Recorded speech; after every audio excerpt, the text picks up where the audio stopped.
What does design say about us? Why should you care? I would offer that design is an act of hope. I'm an architect.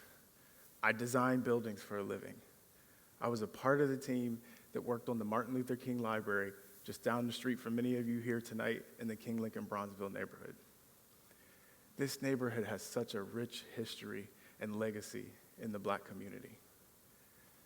Right now, we, the broad community, are struggling with acknowledging our history of failure. Designers have failed you. Designers have been complicit in allowing systemic challenges to be introduced. When you look specifically at the history of redlining and what it's meant in real estate and wealth creation, we failed. It's led to distrust. But that distrust is really not about the design or the buildings. It's about us. It's about what we value. Before we designed anything on the Martin Luther King branch, we could feel that distrust. When Columbus Metropolitan Library unveiled their new design principles, and around town, new library branches began to pop up, designed with those principles, there was a lot of concern about whether or not that would work in this neighborhood, whether or not it could stand up to that legacy. There's a lot of distrust. Not a lot of people know this, but the old East Side branch was the first library in the country named after Dr. Martin Luther King Jr. About 50 years ago, Martin Luther King Sr. came to this neighborhood to dedicate the East Side branch to his son just after his passing. Now, I always struggled personally to directly relate to that history until I read Tigerland by Will Haygood. In that book, he gives context to this neighborhood through the lens of East High School's back-to-back state-winning basketball titles and baseball teams during the Civil Rights Movement. When I could put myself in the mindset of what it was like to be in high school, think about prom, think about homecoming, think about just playing a basketball game or a baseball game, and thinking about the recent assassination of Dr. Martin Luther King, I could begin to understand the weight of that legacy. This neighborhood has a strong legacy, and you should hold designers accountable. You deserve design that stands up to that legacy and reflects the heritage and power of this community. I do know one thing for sure about us, we, the broad community, you, the broad community. You deserve better design. Now, great design looks forward. When we started our early design ideas, we had little sketches and little models, and we gave them names like Dream, Mountaintop, and Hope. When Dr. King gave the Dream speech, he went off script. If you listen closely to the audio files, you could hear faintly in the background, right the moment when he does it, you can hear Mahalia Jackson saying, "Tell him about the dream, Martin." Designing is kind of like dreaming. It literally means to draw. And long, long ago, when things like perspective drawing were invented, people were afraid of it. They were afraid of the idea that if you could take a blank canvas and construct a dream or reality that didn't exist, you were giving people the power of being the creator. Now, the problem with that thinking is we're all designers. We all do it, whether we know it or not. If you were to dream with me just for a minute, I like to dream about buildings. So if you were to dream about building a new home, might take you 2 or 3 months to find the right piece of land, might take you a month or two to figure out things like the carpet, the paint, the bathrooms, the tile. Probably figure out all the paperwork in a month or two. You could probably build that house in about 6 months. Statistically speaking, you're likely to live in that house for at least 5 to 10 years. Can you see it? That reality that you're dreaming about right now exists in a future that's 6 to 8 years from now. Great design is ahead of its time. And often when we're taught about the history of design, we're taught so from a very specific Western Eurocentric perspective. And that perspective ignores its stolen legacy from Africa, where designers from places like Egypt and Zimbabwe were so far ahead of their time, they don't get credit for their design innovation. I also believe it should be an act of hope.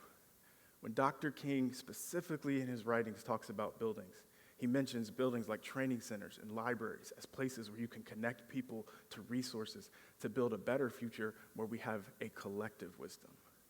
Now, I'm just one of the ultimate believers that building is one of the truest things that we can do. When people are willing to invest time, effort, and resources, and so much an effort that it becomes a physical manifestation, it is ultimately an expression, an act of what we value. So, when you think about something like the internet, and most of you tonight, this whole event is possible because of the internet. We have seen that access to the internet is not just a luxury. It is a part of critical infrastructure. But here in the King-Lincoln-Bronzeville neighborhood, 39% of residents have no access to reliable fixed internet. 11% of residents have no access to internet at all. Building a computer area where people can connect to the internet and do things like search for a job is an act for those residents. When you think about parents who might be struggling to find affordable childcare, which is also pretty likely because here in Franklin County, we live, based on our population and density, in a childcare desert. And 30% of Black residents live below the poverty line. So building a teen space where kids can go and play video games, get help with their homework, and find age-appropriate resources until their parents get home from that job is an act for those parents. And looking at kids, here in Franklin County, 23% of our pre-K students are not ready for kindergarten. 22% of K through 3 students are not meeting their reading goals. Building a children's space that's supported by kindergarten readiness and third grade reading programs is an act of hope for those kids' future. But why hope? Hope is protest. Before every demonstration, before every peaceful protester, Martin Luther King and peaceful protesters, they'd come to a site and they'd kneel to pray. And then they'd link arms and connect and go out and demonstrate. Hope is defined as an outward expression of our belief in good. Expression is action. Protest is simply defined as an expression of disapproval.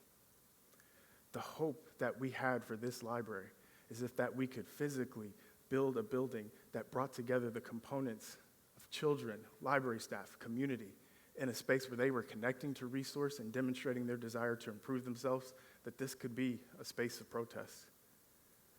Right now, so many people are struggling with how to express their disapproval.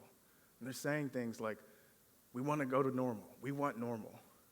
I don't ever want to go back to normal. Normal is ordinary, average, uneventful, unexceptional. What we are saying that's so clear, we don't want normal. We want better. I have to remind myself as an architect over and over again, it is not about the building. Directly from the dream speech, it's time for us to cash our check. The architects of our republic wrote a promissory note for every American. 50 years later, Martin Luther King III came back to this same neighborhood and dedicated the new building to his father on the same site. There was hardly a place where you could stand. There were people who went into the building and they were in tears saying, I can't believe this is for me. Not excited about the building, excited about the promise, about its hope. We gave this library a porch to continue the legacy of this neighborhood where every resident has the opportunity to engage and participate in their neighborhood from their space. We know that what you see from that porch, the background won't always be the same. I mean, it took 400 years to construct it. It'll take little efforts every day to dismantle that history. But this is a space where you can see and be a part of what it takes to make those changes. We are all designers. We all do it. We all do things that signify we want to create a better future. Every one of those acts, we are designing with acts of hope, whether we know it or not. So when you do things like vote for a levy to build a new school or library, or go to a community meeting and say to a designer who you're holding accountable, I want this for my kid's future. When you actively engage and participate in your street, from your balcony from your stoop, from your porch, for your community, those are acts of hope. So I'll ask these questions, and I hope you hear them a little different this time. What does design say about us? Why should you care? What are the acts you're doing each day to make a difference? What do you hope for? Thank you.